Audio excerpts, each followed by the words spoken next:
Southern girl at heart, and we love our cream style corn. So when I have leftover corn or when I have fresh corn and I want to make cream style corn, I'll take it off the cob like this. And I usually do it in a big frying pan. And I will add, I can't do it in the middle, it won't make such a mess. So when I take it off the cob, I make cream style corn, so I'll do it in a big frying pan. And then I'll take it off the cob like this, raw corn. And I'll add heavy cream or milk to it and butter. And then I take my cob and I scrape it like this because I get all the juices out of it. It's called milk in the cob. And then I take and I cook that down, milk, cream, whatever you have, butter, salt, and pepper, and then I cook it all down, and then I make homemade cream style corn. It's so good.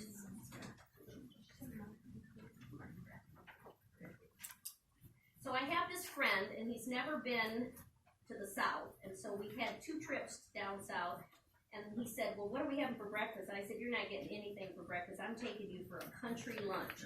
And he said he couldn't believe the food. He said, I love okra. I love cream style corn now because he said, I love Southern food. He loves collard greens. He said, I can't believe I never had them growing up. And, well, I had said, I have a friend, Karen Goodhue, who raised collard green, mustard greens, and turnip greens. And when I found out her dad grew those, I was so elated because I went and bought a whole bunch of them because I love, it's so good for you and it's so healthy for you. And people, if you don't know how to cook it, so now my son's dating a girl that's a vegetarian. So I can't put my ham hocks or my turkey nuts in there anymore. So now I've learned to make vegetarian collard greens, and they're delicious. Olive oil, more onion, a little garlic. So, and I have slips everywhere. So now I'm going to put poke salad. Poke salad is what he was picking. That's what it was. We stopped to ask direction, and there was this gentleman, and I said, what are you picking? And I knew what he was picking, and he was picking poke salad. Grows wild. I've never had it. And it's a wild green that grows in the South. And you see people along the roads. Here we get asparagus along the roads. Grows wild. Oh yeah, you go along the country and look around the ditch line, and we have asparagus, especially this time of year. It'll be growing out there. So the first year I moved out to Armada, the kids and I are out there, and my husband goes, can you eat that? I said, of course you can. It's asparagus. For crying out loud. Now we're going to put some dill in there. First time I've been to Randazzo's and they don't have fresh dill. I had to go to Walmart because nobody had it. It smells so good. I should have gone out in my garden because it's growing everywhere. Fran, yes. You said the rainbow potatoes? Uh-huh. Do you get them in I buy them at Aldi's. They come in a bag. all different colors Yep. in one bag? Yep. But sometimes Randazzo's have them. I bought the purple potatoes once. Yeah, they're really pretty for dinner parties and stuff like that. I love to use that. And what did you make for the 400 people dinner for the wedding? They had a carving station with top round, Swedish meatballs, Italian chicken, baked ziti, mashed potatoes, gravy, a variety of salads. They're the Rapp family that own big orchards out there, so they're hometown people. They, Oh, they must have. I know, especially when it started off at 450 people. I'm like, okay. Oh, I was so glad when it didn't go 450. Because I had 8 wait staff on the floor, and then 4 bartenders. It was a wonderful. Every time I'd ask the bride something, she'd go, I don't care. I don't care. You're the boss. I said, no, you're the boss. You're paying the bill. Oh, I don't care. I don't care. I'm like, you know what? It's so refreshing to, I've never had, in 20 years, I've never had a bridezilla. Never. Never. So that show is dramatized. Those are people from the East Coast or California, because I've never had anyone like that. Okay, so let's go to our potatoes again. So we've got, and then if you want to just use baby Redskins, or just baby Yukons, or regular, whatever, just cut it into quarters I instead bought of the in half. purple before. Yeah, they're fun because they're different. And Aldi sell them in a nice little mesh bag. It's like £1.50 for, it's not that expensive. So I've got my potatoes in there, my corn, my peppers, cumin, ancho chili powder, salt, pepper, and the green onions I put in there. I did, yes. And then, so it really doesn't have a lot in it. It only has the olive oil that you cook it in. So all these flavors are more, and then you just serve at room temperature. Doesn't have to be cold. So if you wanted to kick it up and put some vinegar in there, make it a little more tart, you're more than welcome to. Try it and see how you like it. I'm just going to make sure I've got enough the ancho and the cumin in it. What's the difference between that and just chili powder? Ancho's got a different flavor. Yeah, it's a little smoky. Why chili powder doesn't have that smokiness. I'm gonna put a little bit more in there.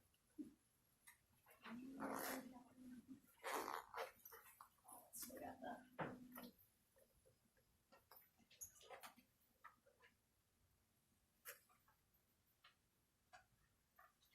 A little bit more cumin. That I think is okay. It's a little different. It's not your normal potato salad. Are you doing anything? I'm afraid it's not. It just doesn't look right. Yep, it's hot. It's hot. It's happening, all the steam is coming out the side. Well, you always get a little bit. Is it dripping? Yes, over here underneath the handle.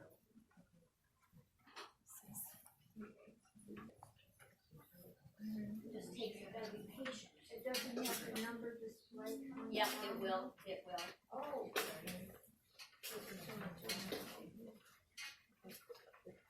So now we tell stories. And I figured it'd be done by now. I should have brought 2 of them.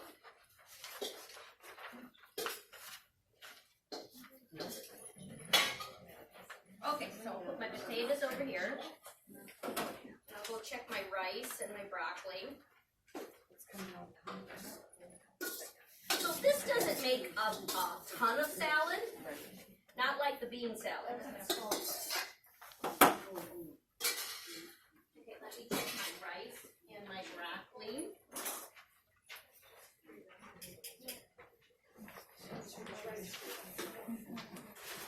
Oh yeah, see how quick it takes in a ricer? They're like magic.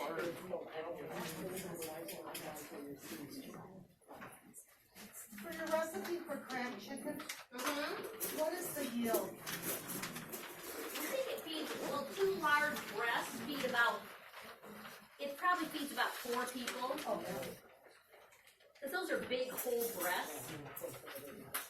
Can you make it without the bacon? Yes, you can. You put the bacon on the side and just serve it at the end. How would you adapt that to a crock pot? About 4 to 6, I think it says 4 to 6 hours on there.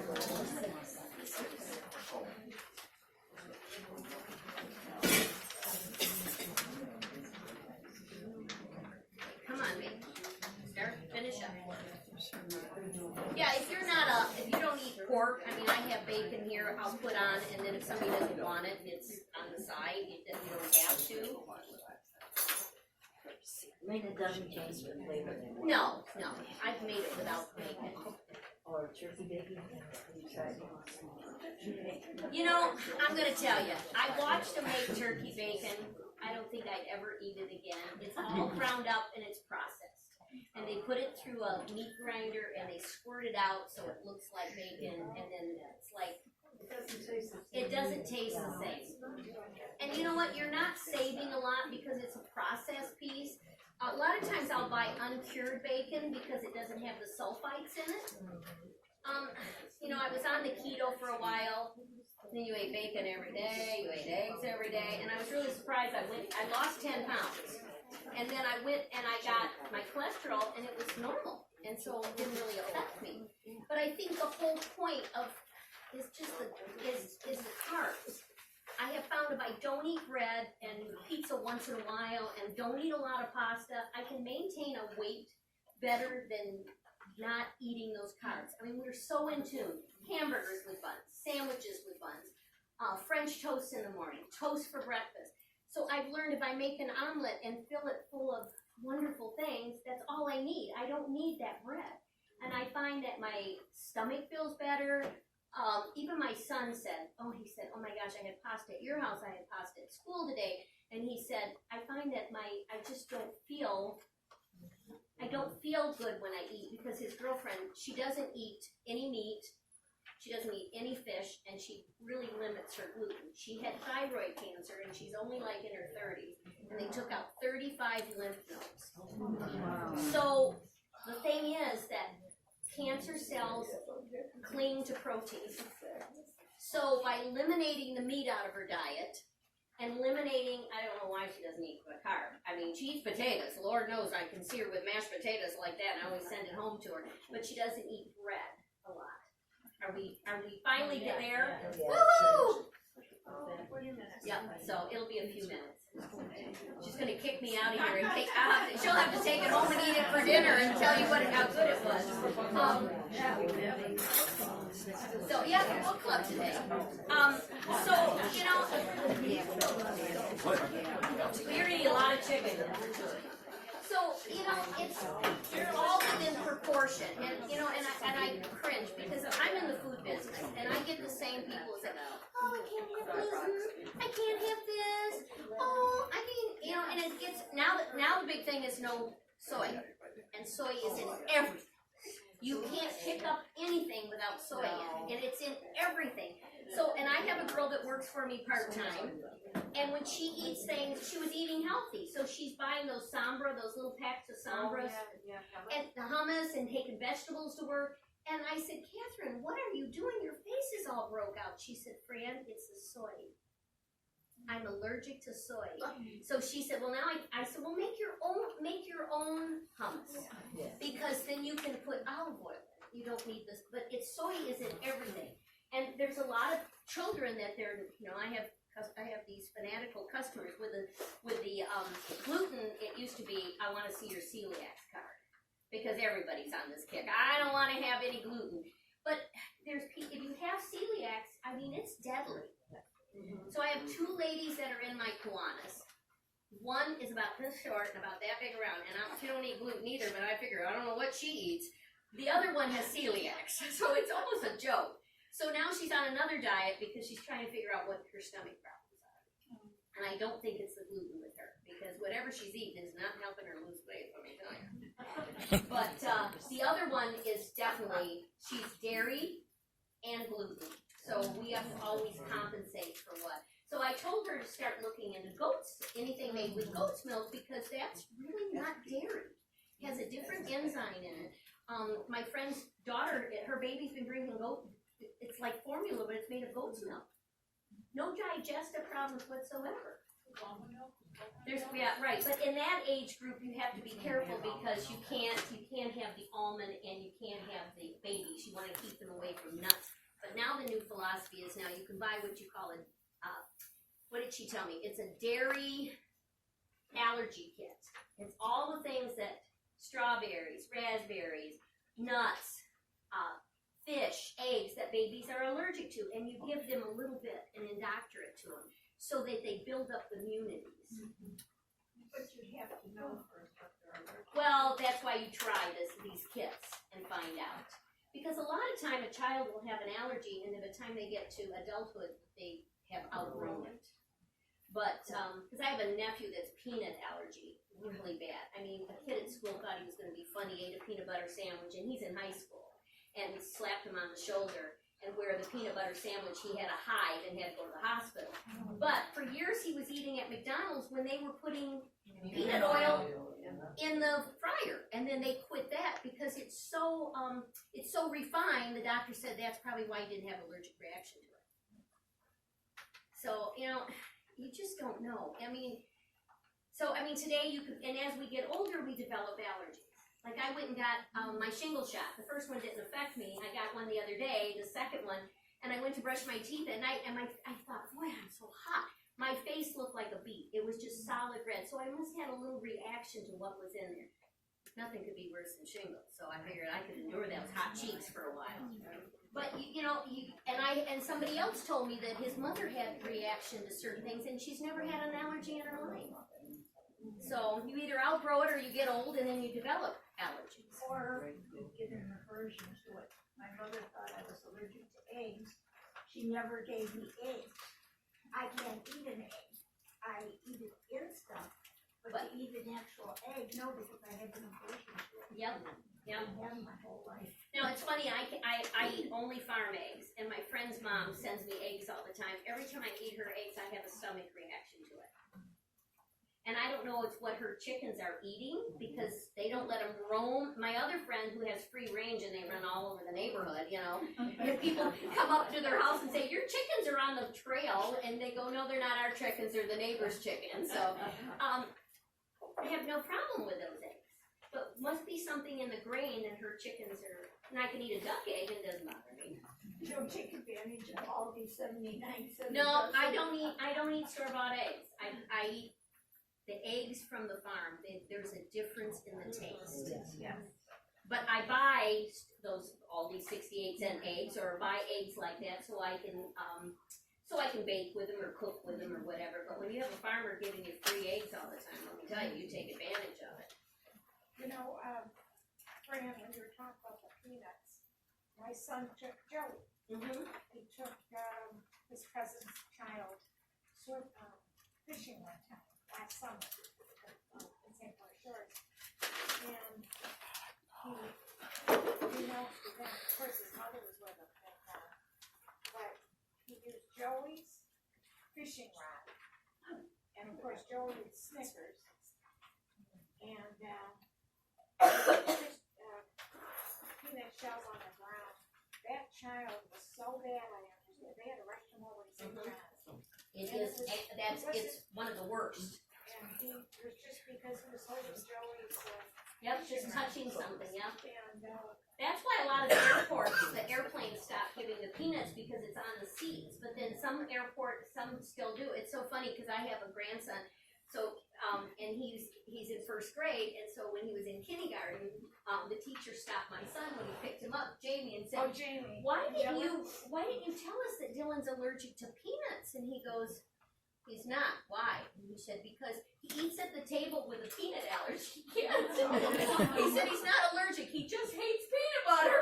So he figured I'd sit over there and I don't have to smell peanuts. So, I mean, it doesn't... Is already in first grade? Yes. Yeah. So it's so funny because he can't stand chocolate. He hates chocolate. You can't eat a candy bar. We're going to the show and we're in the dollar store walking around. It was Easter time. And I said, well, pick out some snacks. And he goes, oh, Nana, don't buy me any of that chocolate. I can't stand chocolate. He doesn't like chocolate. He doesn't like peanuts. He doesn't like any nuts. And he doesn't eat salad dressing on his salad. So, Probably outgrow a lot of grandparents didn't like chocolate either. and I'm not a chocolate. I think I dipped so many strawberries when I worked at the golf course. It was nothing to do 3 or 4 flats of chocolate dipped strawberries. I can't stand chocolate dipped strawberries. Somebody sent me one of those boxes with the beautiful stems. I'm like, How long ago was that? I worked at Wolverine Golf Course. So we used to do all the baking over there, so that's been quite a while, but I'm You still don't like. I just don't like strawberries and chocolate. It's just not my thing. It's like, I did chocolate in the house for all years. I actually quit eating chocolate for a short time. yeah, you do. I'm over it. I always say I wanna, I like if I've ever gone work retail again, it would be in a tire sales because you can't buy all the tires. When I worked at Kohl's, I left my paycheck there. You know, if you work in an ice cream parlor, then you're gonna eat all the ice cream. You'll never eat ice cream again. So, what time am I supposed to be out of here, Sue? Actually, you're good. Oh, You're good. Okay. We don't have another. anything going on until 6:30. Oh, good. Well, I gotta be out of here by then. I bought him a Costco chicken for dinner, so. You know what? Those are. I was telling Sue that I was watching Rachel Ray the other day, and she used a rotisserie chicken, and she made these enchiladas. I can't wait to try the recipe because those instant chickens, those rotisserie chicken, and you know they don't inject those with anything. They just season the outside, throw them in there, and it's just the fat. It's just. They are the best thing that's ever been invented. I have made so many recipes with that chicken. I mean, and they make great soup. Take the bones and then boil them for soup. And I Put 'em hear in your Costco's pressure are the best. Pardon? I hear Costco. Well, they're the biggest. And Sam's too. You go to Kroger's and you get one for $5, $6 and they're about this big. They look like a little pigeon, you know? So it's not worth it. But I take the bones and put them in here and this makes the best soup. And I did find something the other day. I'm so excited. Because I don't shop at Walmart a lot. And I was in there the other day because somebody said, oh, do you want your face cream or makeup? They have the best prices. And so I'm wandering through the store, just meandering. They had chicken feet in there. Oh, yeah. And I mean, then I was so excited because I used to have to go to the Polish market to get chicken feet to make soup. That makes the best soup stock in the world because it's all, so once it's done, you drain it, and then the next day it's like Jello. And they're really clean. I mean, you're not getting the chicken that the lady cut the head off and the feet are dirty. I mean, so now I know where I can get chicken feet because they called it chicken knuckles or something. But that makes, so you put that in here, put enough water, like maybe 2 or 3 cups, maybe 4 cups, a quart of water. Cook that down, drain it, let it sit overnight in the refrigerator, and the rule of thumb is when you're making soup, if it congels like Jello, you know you've got the best stock there is. So then you just scrape off the fat, and now you can have the best tasting chicken. So buy some and try it, especially if you have a pressure cooker. Don't even think about it. Don't even think about it as a chicken block. Just cook it. My grandpa, being Italian, used to take the head of the chicken. The head and the feet. And my sister would sit on his lap and he would feed her that. And I was probably about 5, and I remember that. And I'm not ever going to do that. Now somebody's calling me. What's our temp? Minutes? 9 minutes. And then we'll instant release it. So we don't have to wait a year for it to release. Gizzard jet and the heart, yes, but not the liver. No, not the liver. Yep. Well, my son made pickled gizzards. We took him to a party. Now, I love them. My son went out west, out in Montana or Wyoming. Every single gas station sells pickled gizzards. So he brought me a jar. I ate the whole thing. They're delicious. Yes. With the chicken and Walmart. Vegas has it.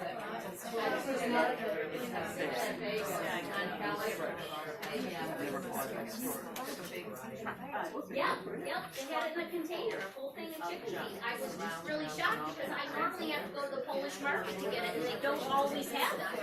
You had a question back there. Do you have a website? Yes.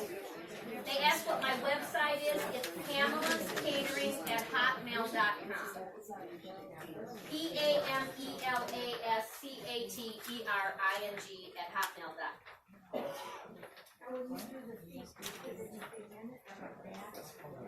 Well, sometimes I throw the wingtips in. If we're doing a lot of chicken, I'll make the grill. I hate that when I see a chicken, when they're frying chicken, and it's got the flapper on it. So I make them cut that little wingtip off. There's no meat on it. It's just something that bothers me.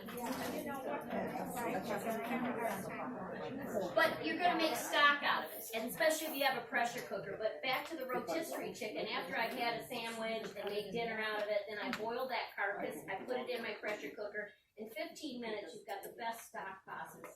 So that's what's really nice. If you're doing any kind of stock, this really keeps all the flavor in, and then you have the broth.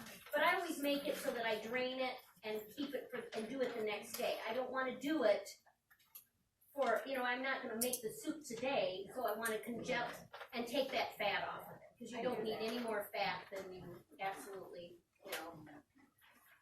except if you're on the keto diet, you can have all the fat you want. I found the only diet that ever works for me, and I need to again, this, write down everything I eat. Absolutely. If I don't write it down, I just go wild. Yep, and that's the Weight Watchers trick, and that really is the best diet there is because it's a diabetic diet.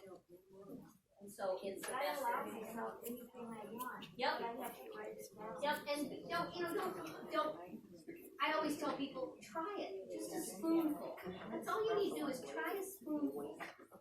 It doesn't matter, you don't have to, just try it.